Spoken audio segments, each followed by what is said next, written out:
আল্লাহর কসম খাচ্ছে, এ দেব দেবীর নামে আপনার শপথ এ করেই ব্যস্ত হয়ে যাচ্ছে। কিন্তু আমাদের প্রশ্ন, তোমাকে আল্লাহর কসম খেতে হবে না, ভগবানের নামে দিব্য করতে হবে না, আমাদেরকে ঐক্যবদ্ধ হতে হবে। আওয়াজ তুলতে হবে কি রাজ্য সরকারের বিরুদ্ধে, কি কেন্দ্র সরকারের বিরুদ্ধে।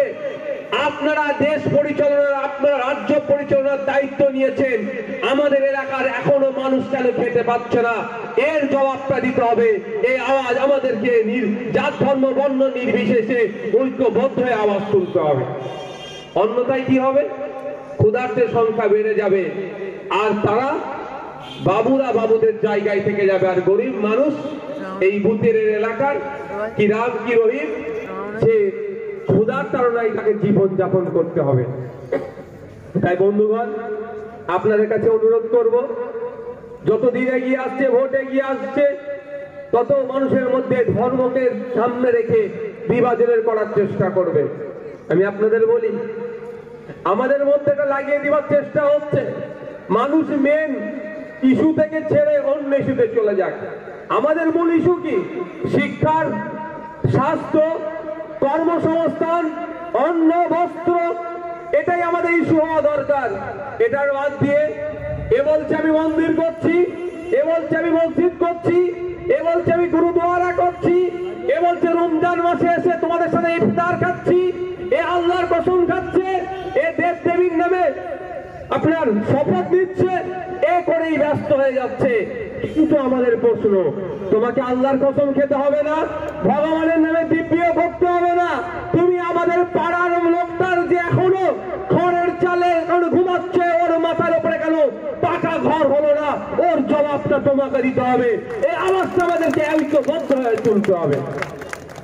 ভাবতে অবাক লাগছে, আপনাকে আমাকে কি বলছে, যারা আমরা জানি না, সচেতন নয়, কি বলছে যে আবাস যোজনার বাড়ি দেবো, আমাদের দলের ঝান্ডা ধর বলছে তো নাকি?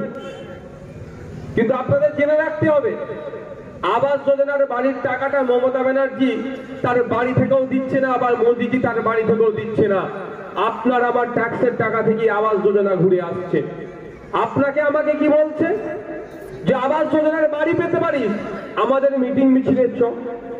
আমি আপনাদের বলি, আপনারা আওয়াজ তুলবেন। প্রথম কথা, আপনারা যার মিটিং মিছিলে যাওয়ার ইচ্ছা যাবেন, ওতে আমার কোনো বাধা দেওয়ার নয়, আমি কেউ নয় বাধা দেওয়ার। দেশের গণতান্ত্রিক রাষ্ট্র, ডেমোক্রেসি আছে, ডেমোক্রেটিক কান্ট্রি, আমরা ডেমোক্রেটিক ওয়েতে আমরা চলি। আমার যেখানে ইচ্ছা আমি সেখানে যাব, এটাই হচ্ছে আমার রাইট, অধিকার। কিন্তু আমি আপনাদের বলবো, বাড়ি পাওয়ার জন্য কোন দলের ঝান্ডা আপনারা ধরবেন না। আপনাদের বোকা বানানো হচ্ছে।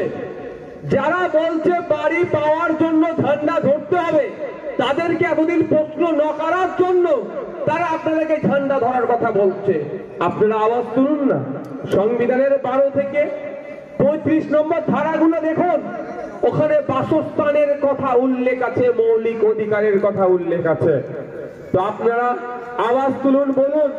যারা বলছে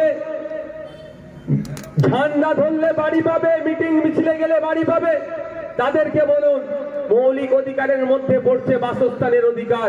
এই 12 বছর তোদের সরকার চলছে, কেন্দ্রের প্রায় 10 বছর হতে যাচ্ছে সরকার চলছে, এখনো কেন আমাদের পাড়ার, চাই রাম বলুন, চাই রহিম বলুন, চাই ফাতেমা বলুন, চাই দুর্গা বলুন, তাদের বাড়ির এখনো কেন কাঁচা চাল আছে, কেন এখনো টালির চালে তারা বসবাস করছে, বৃষ্টি হলে কেন এখনো খড়ের চালে বসবাস করছে, বৃষ্টি হলে কেন পানি তার বাড়ির মধ্যে ঢুকছে, এর জবাবটা তোমাকে দিতে হবে।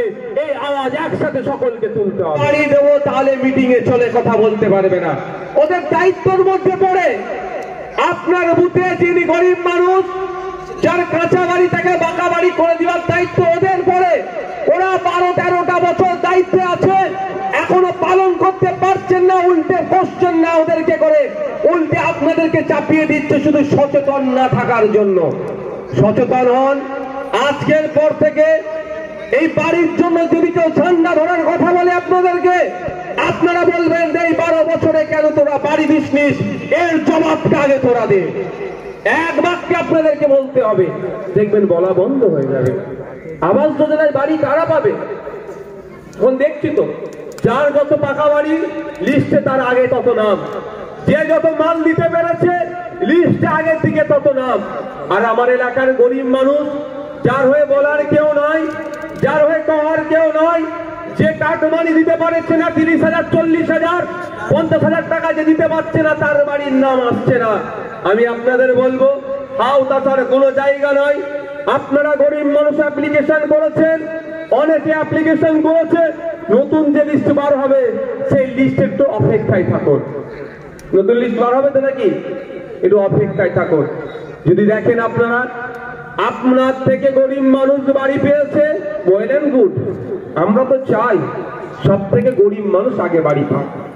আর যদি দেখেন আপনার পরিবর্তে যিনি বাড়ি পেয়েছেন, তার দোতলা বাড়ি, তার অলরেডি পাকা বাড়ি, তার বাড়িতে 4 চাকা আছে, তার বাড়িতে ফ্রিজ আছে, তার কয়েক বিঘা জমি আছে, চাষযোগ্য জমি, তার মাছ ধরার ট্রলার আছে, বা এইগুলোর মধ্যে কোনো একটা আছে, এক কথায় যিনি বাড়ি পাওয়ার ক্রাইটেরিয়ার মধ্যে পড়ছে না, তাকে বাড়ি দিয়েছে, আপনারা বিতর্ক কিছু করবেন না।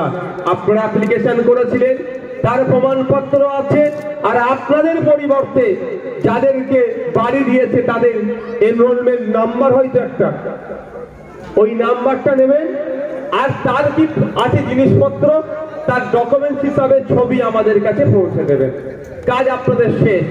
আর একটা সাথে কাজ করবেন, কাউকে দিয়ে তার কানে খবরটা পৌঁছে দেবেন, তোমার সাথে আইএসএফ এর চেয়ারম্যান তথা নওশাদ সিদ্দিকী বা আইএসএফ কলকাতা হাইকোর্টে দেখা করবে। তুমি লয়ার রেডি করো যে তুমি গরিবের হক মেরে তুমি বড় লোক বাড়ি নেওয়ার চেষ্টা করেছো, আইএসএফ তোমার বিরুদ্ধে আইনি লড়াই কলকাতা হাইকোর্টে করবে, এটা জানিয়ে দেবে।